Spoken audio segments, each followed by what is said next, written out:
In the heart of the Dust Bowl, with the wind howling across parched fields, a homesteader faced a winter unlike any before. With no money to buy supplies and no choice but to survive, he crafted a solution from manure and tin, a makeshift furnace that would transform his barn into a refuge. Before we dive into this story, share where you're watching from, and if you're drawn to tales of grit and ingenuity, hit subscribe. Tomorrow's story might just warm your heart in ways you never expected. The air had thickened with dust, suffocating every breath as Tom Larson wiped the sweat from his brow. The sun had set hours ago, but the earth felt like it had been scorched all day. Each crack in the dirt beneath his boots seemed to echo the desperate emptiness that gnawed at him. The well was dry.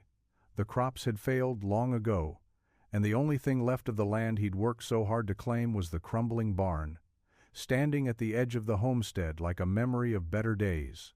Tom stood still, watching the last rays of the sun stretch across the prairie. Winter was coming, and with it, the kind of cold that would freeze a man's bones if he wasn't prepared. But he had no money for coal, no means of acquiring the heavy timbers that other families were using to reinforce their homes. The towns had long been abandoned, most of their population already having given up and moved west.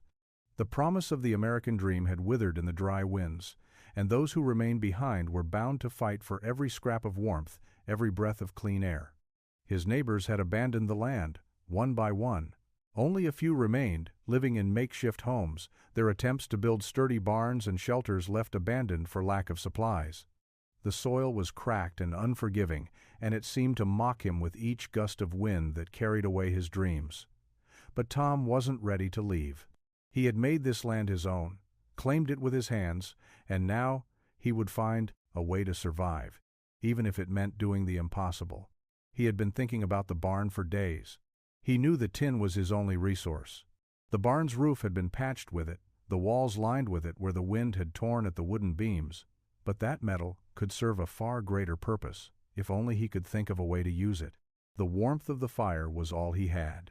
It kept him alive in a world where warmth was a precious commodity. But in the barn, the cold was an endless enemy, and the animals had nowhere to go but the shelter he provided. It wasn't much, a few bales of hay, a couple of old barrels filled with water, and that was it. No insulation, no warmth. The air would freeze in the dead of night, and with winter quickly approaching, that would be enough to kill everything he had worked for. He stared at the tin, then the answer hit him: manure. He had plenty of it. The cows, the horses, the mules, all of them had contributed to the endless supply of manure that lay scattered across his property. He could use it, but not just for fertilizer. No. It could be his lifeline. The next few days were a blur of action. Tom worked through the late afternoon and into the evening, his mind consumed by the task ahead. He had a plan, one that would require all his wits and determination, but he had no choice. This was his only shot at survival. He started by gathering the manure from the animals, rolling it into compact balls, and setting them to dry by the side of the barn. It wasn't easy. The smell was overpowering, but Tom barely noticed it anymore. His mind was focused on the task. He had already started stripping the barn's roof, using the tin to fashion a makeshift furnace, a chamber where heat could be generated by the manure. The process was tedious, each layer of tin requiring careful cutting and bending, but his hands moved with practiced efficiency. It took hours, but by the time night had fallen, a crude structure had begun to take shape. He lined the bottom of the furnace with dried manure, using it as insulation. The furnace would function as a slow-burn heater, the manure's natural warmth radiating into the barn as it decomposed. He couldn't help but marvel at what he had created. The furnace wasn't much to look at. It was nothing more than a large, hollowed-out drum filled with manure, the edges sealed with strips of tin. But inside it, he could feel the warmth already beginning to build. By morning, Tom had finished. The barn was a skeleton of what it once was, but it would stand strong. The furnace was lit, burning slowly as the manure smoldered. And, as promised, the heat began to spread, slowly warming the barn, filling it with a soft, steady warmth that he could feel in his bones. It wasn't much, but it was enough. For now, the animals, huddled close to the walls, felt the difference first. The cold had been unbearable before, but now, the warmth spread through the space. Tom's own breath, once visible in the air, no longer frosted in front of his face. He could breathe easy again.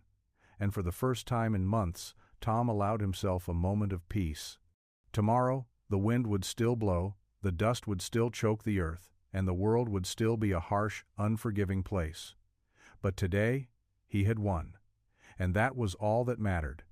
The days grew colder, but Tom's furnace worked steadily. The manure burned slowly, providing just enough warmth to stave off the bitter winds that howled across the plains. The barn, once a cold, abandoned place, had transformed into a sanctuary. It wasn't much, but it was a haven amidst the cruel emptiness of the Dust Bowl. By mid-November, the furnace was in full swing. Tom had learned to adjust the heat, feeding the manure in small batches to maintain a consistent warmth. He spent his mornings hauling more manure, carefully drying it and stacking it beside the furnace for the long nights ahead. Every evening, he checked on the animals, ensuring they had enough hay and water to survive the bitter nights. The cows and mules huddled together in the corners of the barn, their breath visible in the air, but their bodies warmed by the heat from the furnace. But the struggle for survival was never far from Tom's mind. He was constantly reminded of the precariousness of his situation. The furnace, though effective, was no permanent solution. As winter deepened, the cold grew fiercer. Even with his furnace, there were nights when the wind would creep through the cracks in the barn walls, chilling him to the bone. Tom began to notice subtle signs of strain on the furnace. The tin had begun to warp from the constant heat, the edges buckling slightly. The manure, though plentiful, was not endless. And each time he fed the furnace, he wondered how long it would last. The pressure mounted. He had no way of knowing how long this solution would hold up. The scarcity of resources weighed heavily on him. His food supplies were dwindling, the last of the flour was nearly gone, and the train station, miles away, had been closed due to the snow. He had enough wood to keep the furnace going for a few more weeks, but beyond that he didn't know. The wind howled louder that night, rattling the barn's tin roof.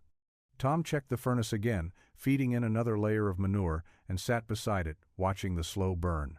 His face was gaunt, his hands covered in dust and dirt, but there was a grim resolve in his eyes. He wasn't going to let this land take him.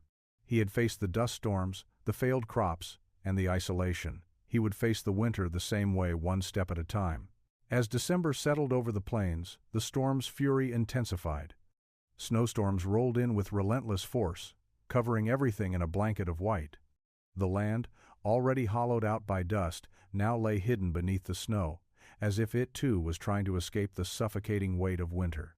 The furnace continued to burn, but Tom's mind began to falter under the pressure. The cold outside was unbearable, and even with the furnace, the barn was a fragile refuge. One particularly fierce night, the wind howled so violently that the barn's wooden walls began to creak under the strain. Tom could hear the wind howling through the cracks, a constant reminder of the danger that surrounded him. He sat by the furnace, his face haggard from weeks of exhaustion, staring into the dim glow of the embers. The animals had become restless. The warmth from the furnace kept them alive, but they too were feeling the weight of winter's grip. Tom noticed the cows huddled together more tightly, their eyes weary, their bodies fragile. Even the mules seemed slower, their steps labored as if the cold was weighing down on them too. He had never imagined that survival could be so delicate, so fragile. Every crack in the barn, every shift in the wind, seemed to hold the potential for disaster. It wasn't just the animals that struggled. Tom himself had begun to feel the cold more keenly, his body stiffening with each passing day. His fingers were raw from the constant work, his face chapped from the biting wind, and sleep was fleeting. The work was endless. The furnace needed constant attention, and the snow piled higher every day. Tom's hands trembled with fatigue, but he never stopped moving, never stopped feeding the fire. One evening, as he checked the furnace for the 100th time that day, he noticed something strange. The manure, which had burned so consistently, now seemed to smolder unevenly. The warmth it produced had lessened, the furnace struggling to maintain its heat. Tom's heart sank as he realized what was happening. His precious resource, the very thing that had kept them alive, was beginning to fail. For the first time since he'd started this desperate struggle, Tom felt a gnawing fear in his gut. He wasn't sure how much longer he could keep the furnace going. The land had already taken so much from him, and now it seemed as though the very thing he had built to survive was slipping away. Tom stared at the flickering flame, the faint light barely casting shadows on the barn walls. But then, a thought flashed in his mind. This was his fight. His struggle wasn't just about the furnace or the land. It was about survival, about the resilience of the human spirit in the face of impossible odds. He had come this far, and he would not let the cold or the land take away the one thing that kept him going: hope. As the snow continued to fall outside, Tom returned to his task. The furnace might falter, the land might fight back, but he would keep fighting too. By January, the days had blurred together in a haze of snowstorms and endless cold. The land lay under a thick, suffocating blanket of white, as if the world itself had frozen in place. The prairie, once alive with the hum of summer winds, now seemed like an empty wasteland. Just Tom, the barn, and the furnace, struggling against the brutal forces of nature. The furnace, once a symbol of hope, was now a shadow of its former self. The manure no longer burned with the same intensity, and Tom had to feed it more frequently just to keep the heat rising. His supply of dried manure was dwindling, and even the surrounding landscape offered no relief. The wind had torn through the last of the trees, and the land offered no timber to replace the dwindling pile of firewood he had left. His food stores were near gone. He lived off dried beans and whatever scraps he could scrounge from the barn. His face had grown thin, and his eyes hollow with the strain of winter. But Tom still had something the cold could never take: his determination. It wasn't just the cold that gnawed at him now. It was the loneliness, the quiet that had settled over him like the dust that still lingered even beneath the snow. Each day, Tom went through the motions, checking the furnace, adding manure, tending to the animals, but his heart felt heavy, the weight of isolation pulling at him. He had no way of knowing if the world beyond his homestead was even still there. The roads were impassable, and the nearest town was miles away, cut off by the deep snow. All he had was the furnace, the animals, and the relentless winter. One night, as Tom sat by the furnace, the fire crackling low, he heard something. At first, it was faint, a muffled sound, almost drowned out by the howling wind. But then it came again, a knock, soft but distinct, coming from the barn door. His heart skipped. Who could be out there? In this storm, in this cold, no one would be foolish enough to come out here. He stood, hesitating. The barn was a fortress of sorts, a place of warmth and life. No one had ventured to his homestead in months. The storm had driven away any travelers, and most families were huddling in their own barns, struggling to survive. Yet, the knock came again, louder this time. It was real. Tom moved cautiously, reaching the barn door and slowly pulling it open, the chill of the night air rushing in like a wave. He squinted through the darkness, unsure of what he was seeing. Then, through the dim light of the furnace, he made out the outline of a figure standing in the snow. It was a man, bundled in layers of tattered clothes, his face pale, his breath visible in the cold air. "Help, please," the man said, his voice hoarse, nearly lost to the wind. Tom's heart pounded in his chest, his instincts telling him to stay wary. But the man's eyes, filled with desperation, reminded him of himself, of the fight he'd been waging every day since the dust storms had started. The fight to survive, no matter the cost. "Come inside," Tom said, his voice gruff from the long months of isolation. He stepped aside to let the man in, quickly shutting the door behind him. As the man stepped closer to the furnace, the warmth seemed to revive him. He collapsed to the ground, his hands shaking from the cold. Tom took a deep breath and offered him some of the last of his water, his mind racing. Who was this man? How had he made it this far? The isolation had made him forget what it felt like to help someone else, to share what little he had. "My name's Joe," the man said after a long pause, his voice weak. "I was heading west, got lost in the storm. I've been walking for days. I didn't think I'd make it." Tom nodded, his hands still shaking as he filled a pot with water, heating it by the fire for a warm drink. He glanced at the man and offered him a small smile, a silent acknowledgement of their shared struggle. There wasn't much left to give, but they had warmth now. They had a place to survive, at least for one more night. "Stay as long as you need," Tom said quietly. "There's enough here for both of us, I reckon." The man nodded gratefully, his eyes heavy with exhaustion. The furnace continued to burn, slowly heating the barn. For the first time in months, Tom felt something stir inside him, something beyond the weight of survival. A spark of connection, of humanity, despite the storm outside. Tom sat back down, watching the flickering flames, his mind finally still.